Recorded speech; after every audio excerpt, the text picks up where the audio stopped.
Selamat datang di Halodoc Talks, obrolan kesehatan bersama dokter dan psikolog yang merupakan pakar di bidangnya. Dikemas secara santai namun tetap bernilai.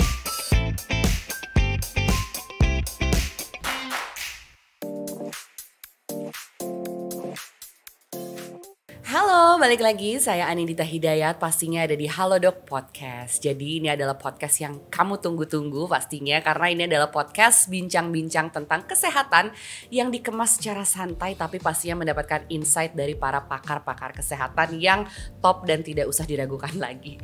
Dan hari ini selain aku, pastinya yang menarik ada guest star bintang tamu kita yang kalau aku baca skripnya, aduh, pengen cepet-cepet syuting ya, pengen curhat, wow. Jadi please welcome Mbak Nana Gerhana, MPSI, psikolog CNNLP. Halo, how are you? I'm good. You're very pretty, I love your shirt. Iya, sama kayak Halodoc. Iya ya, warnanya sama loh, wow, gila. Mbak Nana apa kabar? Baik, saya panggil apa ya? Aku Anin aja. Anin aja ya. Anin aja atau ya Anin aja lah ya. Kalau aku kan manggilnya Mbak Nana. Nah, Mbak Nana ini aku tadi baca psikolog CNNLP. Psikolognya aku sedikit mengerti, Mbak. CNNLP-nya boleh dijelasin gak sih? Jadi kalau NLP itu adalah neurolinguistik. Oke. Gitu. Jadi dengan bahasa kita mengekspresikan apa sih pikiran kita. Wow, dalam banget. Iya. Oke, jadi neurolinguistik. Nah, pas banget makanya Mbak skripnya nih hari ini dan lagi hits banget nih di kalangan mungkin di Instagram ya, lagi banyak banget campaign tentang self love. Betul. And that is why maybe we meet now, karena kita pengen bahas tentang, karena kita berdua perempuan ya Say, jadi mau bahasnya tentang self love dan perempuan dan linguistik. Kita datanglah ya kan, kita nemulah satu tema nih Mbak tentang wanita kuat. Apakah wanita kuat itu adalah wanita yang bisa menyuarakan apa yang dia rasakan? Oke. Wanita kuat bisa fisik, bisa mental ya. Jadi kalau fisik secara, kalau kita bahas tentang wanita itu kuat, lebih kuat dari laki-laki. Kalau secara fisik enggak ya. Secara fisiologis kita tahu bahwa perempuan itu tubuhnya lebih kecil. Iya, tubuhnya lebih banyak lemak, ya, lebih lembut, lebih gemulai juga, kemudian ototnya lebih sedikit. Tapi kalau secara mental belum tentu loh. Ya, jadi perempuan itu katanya ya lebih kuat menahan sakit. Ya, enduring pain ya, dia lebih kuat. Itulah that's why jadi kita akan bahas bahwa wanita-wanita itu adalah figur-figur yang kuat, itu figur-figur yang hebat. Nah, karakteristik wanita kuat adalah wanita yang resilience, melenting ya. Jadi dia itu tidak putus asa ketika punya problem. Kemudian wanita yang kuat juga adalah wanita yang tekun. Gitu. Itu penting banget. Ya. Selalu gitu. Kalau tekun tuh berarti hubungannya sama konsisten apa gimana, Mbak? Tekun itu iya betul konsisten. Jadi ya tadi sama tidak mudah putus asa. Jadi kalau misalnya punya problem atau punya tugas tertentu dikerjakan sampai selesai gitu ya. Terus tidak mudah bosan gitu juga. Itu dari secara ciri-ciri dan sifat ya. Tapi kenapa sih Mbak kalau dari pandangan psikolog sendiri nih, kenapa sampai ada yang bilang, yang tadi Mbak bilang wanita itu lebih kuat menahan rasa sakit? Pandangan dari secara ininya gimana? Ya, karena wanita itu beda sama laki-laki. Jadi dari struktur otaknya aja beda ya. Kalau perempuan itu emosional, kalau laki-laki itu rasional. Jadi kalau laki-laki itu mungkin kalau punya masalah cenderung biasanya umumnya laki-laki ini kalau punya problem sama pasangan ya misalnya, biasanya mereka akan menutup diri atau ngilang dulu gitu ya. Kalau perempuan biasanya yuk kita bahas yuk gitu ya, sampai dalam, sampai kelar tuh problem supaya kedepannya nggak seperti itu. Jadi sebenarnya wanita itu lebih berani untuk ngadepin masalah yang ada di depan mata. Iya, karena kita coping mekanismenya mungkin secara emosional ya, apa-apa tuh dirasa. Betul, gitu ya. Jadi mau cepat selesai. Mau cepat selesai. Kadang mungkin iya sih Mbak, karena kan juga di di sosial media banyak banget juga yang bilang bahwa kalau laki-laki itu kalau abis sedih atau apa tuh pasti kayak pergi dulu, hilang ya kan. Masuk ke cangkangnya. Nah, itu dari secara segi Mbak, psikolognya itu perempuan yang membicarakan tentang apa yang dia rasakan itu, apakah itu bagian dari coping mekanismenya atau gimana sih? Iya, jadi beda-beda sih memang cara kita untuk manusia itu kan unik. Jadi cara kita untuk solve problem tuh beda-beda. Tapi umumnya yang berani untuk membahas problem, misalnya kalau pasangan itu adalah perempuannya biasanya. Yuk kita bahas gitu. Apa sih aspek-aspek yang mendasari problem ini terjadi gitu. Jadi kalau laki-laki biasanya cenderung ya udahlah yang penting hasil akhirnya kita nggak berantem gitu ya gitu. Jadi yang gampang aja deh gitu kan biasanya. Tapi kalau misalnya tentang kuat itu sendiri nih ya Mbak ya. Kan kalau misalnya kita perhatiin ya yang sekarang terjadi itu kelihatan banget sekarang kita muncul wanita-wanita kuat, figur-figur yang kita jadikan motivasi ya kan, mungkin di sosial media atau di media segala macam.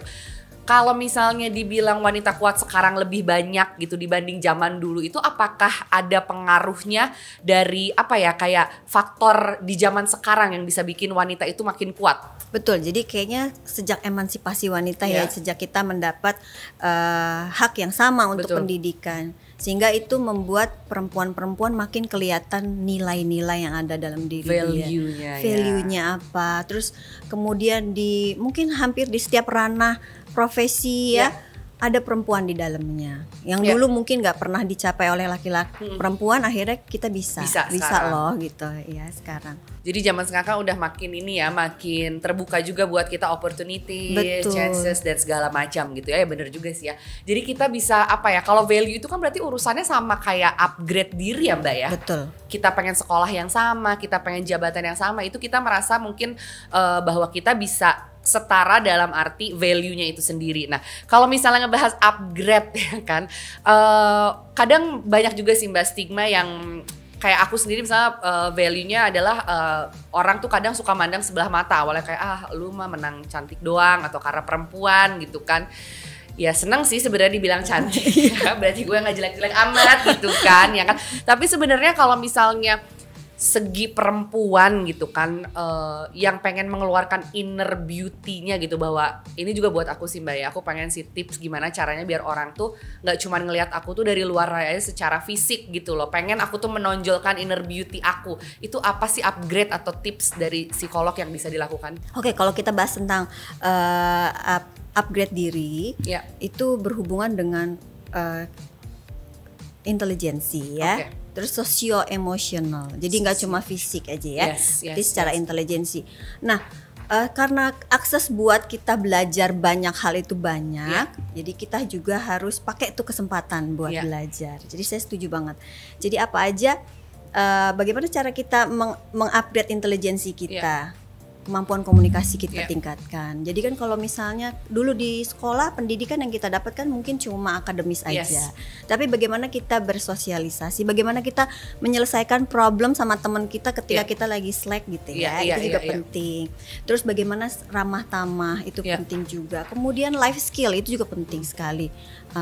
Anin kita tingkatkan, seperti kayak misalnya kita apapun kita, tapi kita semua punya peran sebagai anak, sebagai istri, sebagai ibu, sebagai profesional juga.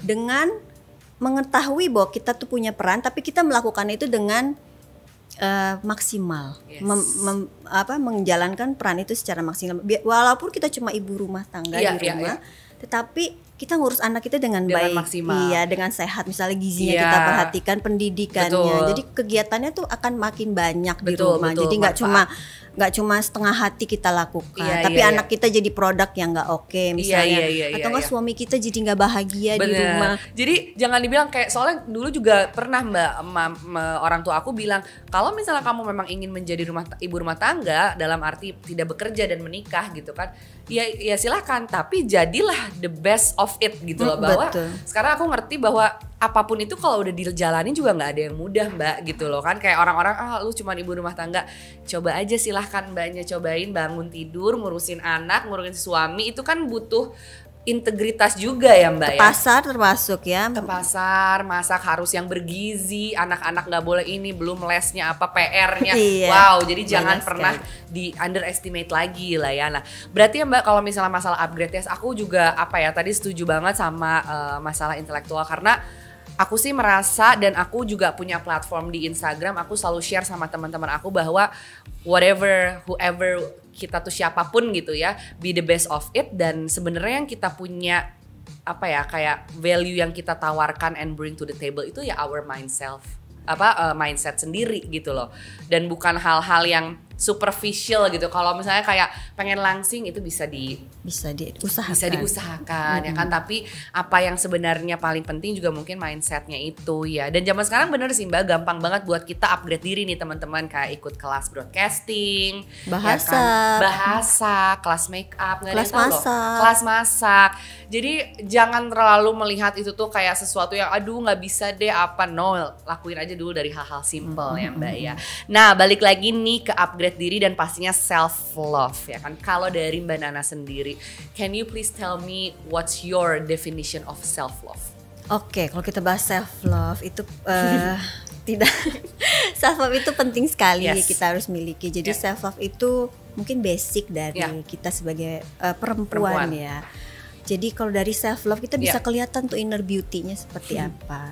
Pernah nggak Anin ngelihat kita ngobrol nih sama perempuan gitu kayak anggun banget ya, terus kayak diajak ngomong kok nyambung, terus ramah banget, terus empatinya juga ngerti apa yang kita bahas. Nah itu yang sering kali kita lihat dari seseorang. Nah apakah dia untuk sampai level ke sana, nah kita butuh self love dulu ya. Dia itu biasanya orang yang self love itu dia memahami kelebihan dan kekurangan dalam dirinya. Jadi dia tuh bahagia apa yang dia punya.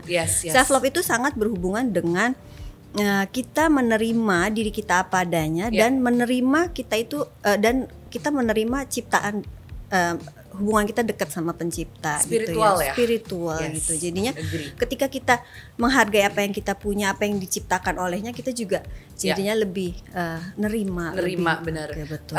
Iya sih Mbak, dan aku juga kalau misalnya boleh sharing ya gitu loh, kayak merasa self love itu sendiri juga it's a journey.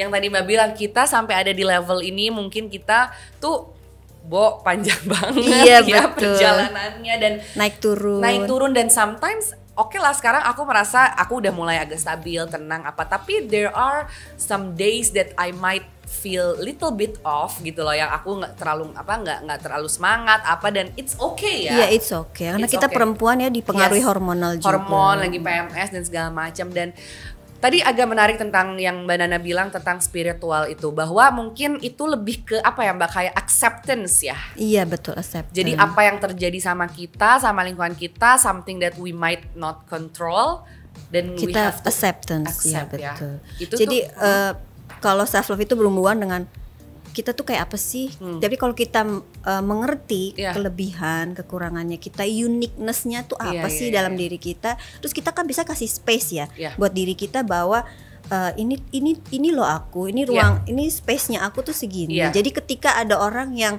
misalnya intrude gitu. Misalnya misalnya contoh lah, kalau kita misalnya introvert, kita nyaman dengan kerja apa sendiri. Terus nggak terlalu banyak berinteraksi dengan orang lain. Terus kalau misalnya ada orang yang lu ini ya apa namanya, pendiam banget, tertutup gitu. Biasanya kan kadang ada yang sampai akhirnya dia terluka. Saya sering sekali mendapat remaja seperti itu. Jadi ketika dia dituntut untuk ekstrovert padahal dia orang yang introvert, akhirnya dia tidak jadi diri dia sendiri. Nah gitu. Tapi kalau ketika kita menyadari aku tuh tipenya seperti ini, nah gitu. Jadi aku akan nyaman dengan orang-orang tertentu misalnya. Jadi ketika ada masukan-masukan yang kurang kurang cocok, dia juga tidak mempengaruhi kebahagiaannya dia. Jadi tetap nyaman dengan dirinya sendiri. Dan itu penting sekali. Self love itu kita menyadari apa yang unik dalam diri kita. Know what we are, what we want, ya kan? What space, sebesar apa space yang kita. Jadi memang self love itu juga sangat berkaitan dengan focus on yourself ya. Iya, self worth juga, self compassion ya. Self semua depannya. Iya betul. Akhir-akhirnya self drive ya, seperti mobil zaman sekarang. Mbak Nana nih, balik lagi kita ke skrip ya kan. Di sini juga aku baca tadi sedikit tentang the power of self love. Tapi sedikit tadi Mbak Nana udah bilang bahwa ya itu tadi, kalau misalnya kita udah tahu space kita udah ngerti uniqueness kita, dari situlah mungkin kita bisa menjaga kebahagiaan ya. Bahwa kebahagiaan itu berarti tidak boleh depend on anything else. Betul. Nggak boleh. Jadi kebahagiaan kita, self love itu berhubungan dengan diri ya, bukan dengan materi, benda atau orang lain. Nah self love itu berhubungan dengan me versus me gitu ya. Nah itu penting sekali. Jadi kalau misalnya kita menggantungkan kebahagiaan kita dengan benda, misalnya aku tuh pengen banget, aku akan bahagia kalau aku punya rumah misalnya, gitu ya. Dan itu bukan self love. Iya sih. Iya ya, bukan self love. Atau misalnya aku akan bahagia kalau hubungan kita tuh baik-baik aja terus-terusan. Aku kalau kamu nggak ninggalin aku, berarti kan saya menggantungkan kebahagiaan kepada pasangan. Iya, berarti kita kurang mengerti diri kita sendiri itu seperti apa, dan itu salah. Jadi self love yang benar adalah bahagia dengan apa adanya kita, menerima apa adanya kita. Jadi tidak bergantung dengan benda, tidak bergantung dengan orang lain. Berarti happiness is a mindset ya? Iya, betul. Jadi kalau misalnya oke, aku pokoknya pengen beli rumah ini atau mobil ini, itu mungkin lebih ke reward aja ya, tapi jangan digantungkan. Tapi kita mungkin jadi kalau nggak kesampaian ekspektasinya bakal bete ya, jadi gitu susah gitu. Iya jadi ya benar tadi itu mindset, dan mungkin rasa aku gini Mbak, aku suka mempraktekkan, aku tuh sekarang udah susah banget bete. Jadi karena aku merasa energi aku tuh nggak worth untuk marah sama cuman kayak hal-hal kecil gitu ya. Dan kalau ditanya kamu pengen apa, kadang sesimpel aku pulang kantor nggak macet. Kalau macet pun yang penting mobil aku ber-AC, yang penting mobil aku tuh matic bukan manual. Kalau manual nggak kebelet, aku nggak haus atau nggak kepedesan. Dan sesimpel kayak bangun tidur, aku nggak sakit tenggorokan, bisa makan yang pedes-pedes kesukaan aku. Itu kan sangat simple, dan sometimes saat aku share itu sama orang, ada orang yang bisa bilang jadi kayak, itu mah memang harusnya hidup kayak gitu Nin, bukan sesuatu yang harus dibahagiakan. Justru tapi sama aku waktu itu di counter lagi conversation kita, itu salah satu teman aku, so aku bilang no, happiness tuh bisa sesimpel itu. Betul. It's two different thing with achieving what you want in life. Beda. Ya nggak sih, beda gitu loh. Of course I want nice purse, nice cars and everything, tapi it doesn't change how perasaan aku bangun pagi tuh nggak sakit nelen aja aku bisa happy gitu loh Mbak. Jadi happiness itu here and now, apa yang kita ada, saat ini, detik ini, nggak mikirin yang terlalu jauh ke depan. Juga apalagi ke belakang. Iya, nggak inget-inget yang dulu-dulu yang bikin kita depres mood terus kan, misalnya kenapa sih hidup aku begini, itu kan menghambat kebahagiaan. Jadi kebahagiaan memang betul now ya, here and now, fokus, merasa utuh, merasa sadar. Sesimpel itu tadi. Sesimpel kita merasa bangun tidur sehat. Nah, itu udah merasa cantik ya. Kadang-kadang cantik itu kan cuma hanya perlu sehat. Bener, gitu. bener. Gitu. Makan enak, enak, gak sakit ya kan. Nah, tapi mungkin kita ada di level ini, mungkin Mbak Nana punya the journey sendiri, aku punya journey sendiri. Mungkin ada teman-teman yang ngedengerin juga nonton podcast ini, dan banyak banget Mbak Nana yang nge-direct message aku di Instagram, dia bilang, Kak gimana sih caranya aku biar bisa menerima, Kak gimana caranya aku harus cintai diri aku. Dan aku juga paham sih Mbak, kayak mungkin in the dark place itu gitu, I was there juga gitu kan, pastinya maybe everyone was there. Cuman untuk memulai nih teman-teman yang mau belajar untuk mencintai dirinya sendiri dari Mbak Nana, dari segi profesional gitu, apa sih Mbak yang pertama kita bisa lakukan? Yang pertama kita bisa lakukan adalah tadi, memahami kelebihan dan kekurangan kita. Jadi kelebihan kita itu bisa kita upgrade loh, gitu. Jadi kita fokus ke situ. Kekurangan kita, misalnya fisik yang kita kurang atau sifat-sifat tertentu yang memang kita bawaan, kita acceptance, gitu ya. Itu tidak.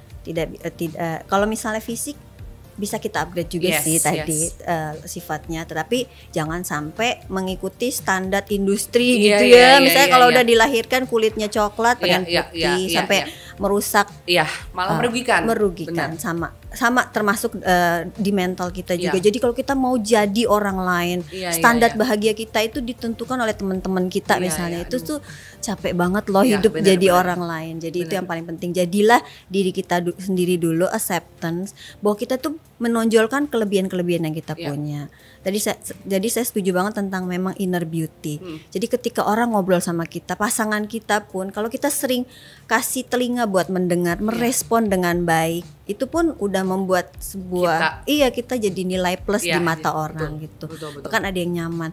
Atau misalnya kalau kita seorang ibu, kalau anak kita ada apa-apa dia curhat ke kita, itu kan penting sekali ya. Itu tanda-tanda kita sukses menjalin komunikasi. Simpel itu sih gitu. Good listener loh ya.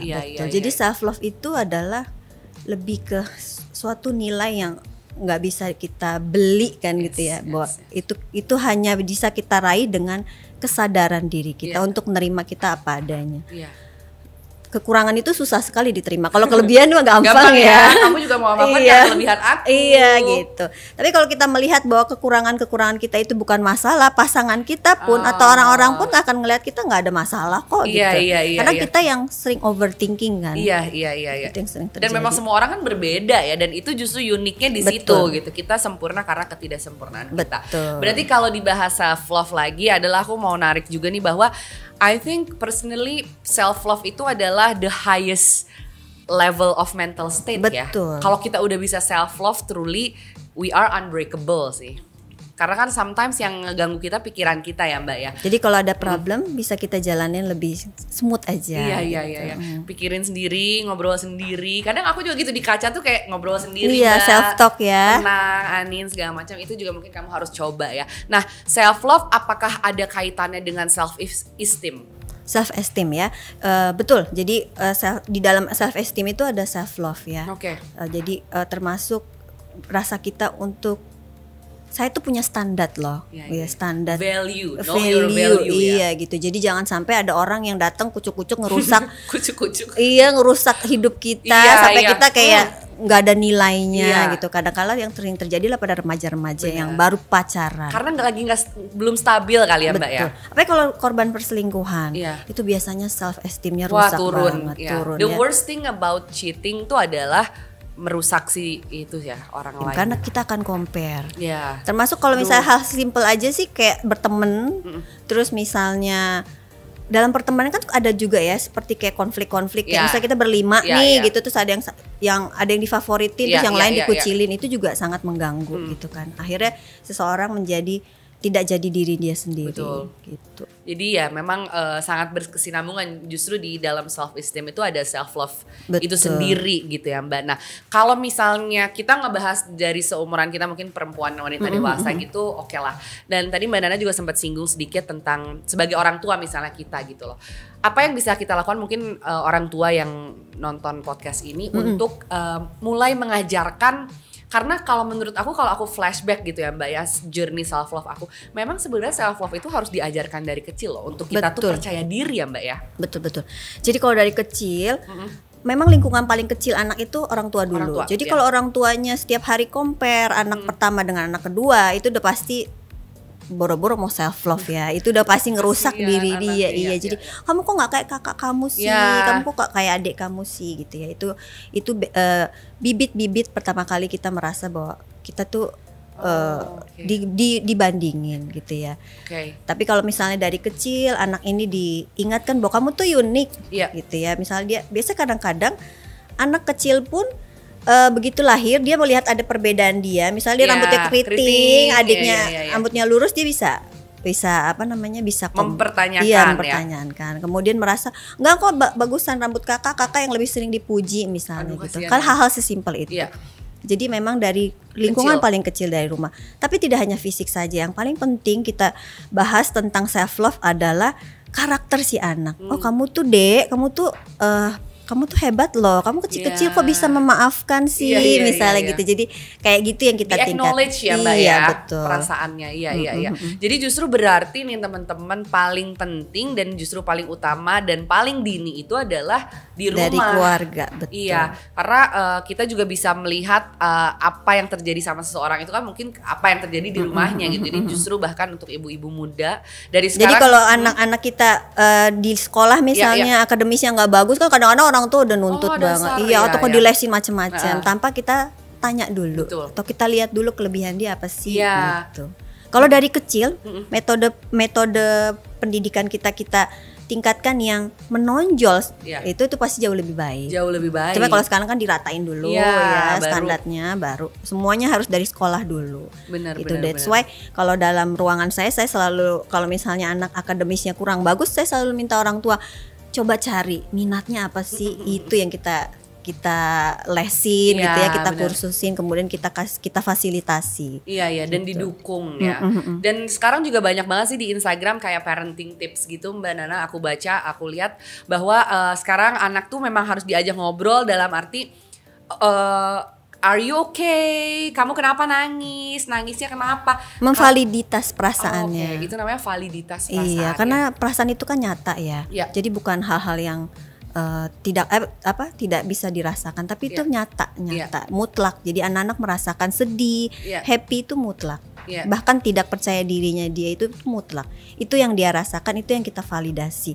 Kamu kenapa nggak percaya diri seperti itu? Every feelings are valid ya. Itu yang sampai sekarang juga kadang aku suka share Mbak ke teman-teman aku di Instagram yang kadang kayak sedih habis putus sama pacarnya, cuman kayak nggak mau Kak, aku nggak mau curhat ke ini karena aku takut yang gitu Mbak. Aku selalu bilang kayak semua perasaan itu valid and you're okay gitu loh, feeling it, dan itu bisa dimulai banget dari zaman kecil ternyata ya.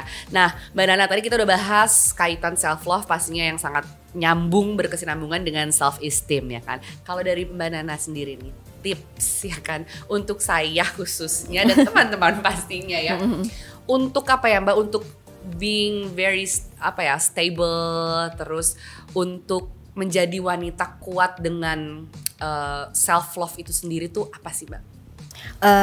Kalau misalnya kita bukan tipe yang bisa banyak merefleksi diri, misalnya kayak sulit gitu ya, kita bisa dengan nulis misalnya, itu penting sekali. Misal kita bikin, kalau saya sih lebih setuju kita ini semua punya yang kayak bikin target tahunan. Gitu. Itu kayak jurnal atau gimana Mbak? Iya, itu penting sekali. Jadi kayak misalnya kita mau pencapaiannya apa aja sih? Misalnya dalam hal self love ya, misalnya saya mau bangun lebih pagi, atau saya mau Sabtu Minggu olahraga 2 kali. Gitu. Itu kan pencapaian-pencapaian termasuk self love di dalamnya gitu ya. Kita menjaga fisik, kemudian menjaga sosialnya kita punya teman baru, punya komunitas baru, itu juga termasuk dalam self love ya. Secara emosi juga kita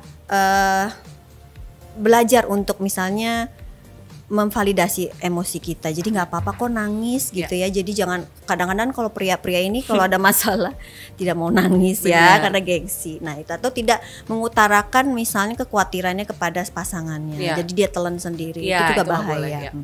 Jadi seperti itu. Kemudian yang paling simpel lagi, misal kita tuliskan juga kelebihan-kelebihan yang kita miliki, kita embrace. Kemudian kita kalau misalnya punya pasangan, punya keluarga, kita juga boleh tanyakan apa sih yang kurang dalam aku, apa sih kelebihan aku itu. Jadi kita cari data sebanyak-banyaknya, itu juga bantu banget kita untuk mengenal seutuhnya kita tuh seperti apa di mata orang. Karena manusia itu kan tidak ada yang sempurna. Jadi pasti kita pernah melakukan kesalahan, termasuk ke teman. Mungkin kita salah ngomong gitu ya, asal nyeplos aja gitu ya. Sengaja sampai akhirnya melukai dia. Betul. Itu juga kita harus beresin sih. Jadi make peace with yourself. Kita kita revisi mungkin yang salah, kita cari yang bagusnya, kita maksimalin mungkin minat kamu di bagian beauty atau apa, itu bisa banget menjadikan diri kamu merasa punya value lebih dan menjadi a better version of you pastinya. Betul. Mbak Nana, thank you banget. Makasih. Obrolannya kalau bisa 2 hari saya ngobrol tentang self love sama Mbak Nana ya. Terima kasih, semoga kita bisa ketemu di lain waktu Mbak Nana. Betul. Have a nice week ahead. Thank you so much for coming. Yeah, thank you Ani. Thank you. Thank you guys.